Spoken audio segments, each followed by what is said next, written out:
सनी भैया मंगल स्टील काटी हम लेके चल देनी स्टील काटी देवे उनकरा इंगरा के दिया रहा खाली गाबड़ी भरे के ठीक है काटी लेके गनी है अपन हाथ निकाल दिलन एकदम बाहर सनी भैया के कहनी है देखा द अपन चेहरा तबे न लौकी कि तू गाबड़ी भरे लो तब गाबड़ी बच गए सीढ़ी तर के गाबड़ी भरे के हम चढ़ा देनी सनी भैया के ऊपर चढ़े के तो चढ़ गए लेकिन उनके लहे ना मिलत रहा लौ ना मिलत रहा तो उतर के चले नीचे हमार हंसत रहा एक जगह और भरे के रहा कहत रहा हमरा से ना भराई तब इंगरा के लिया के चलिए हमनी के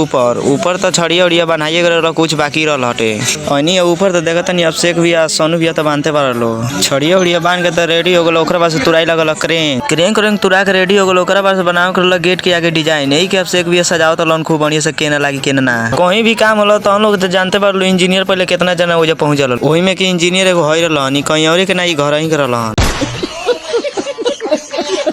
अपना हिसाब से तो मिस्त्री एकदम बढ़िया से लगेले रहन लेकिन ई इंजीनियर साहब इतना अपन इंजीनियर झाड़ देले रहन कि मिस्त्री जाके लगलन जल्दी जल्दी खोले मिस्त्री के इंजीनियर साहब रोकते रह गेलन लेकिन मिस्त्री ना रोकलन कहतन कि अपन इंजीनियर झाड़ लो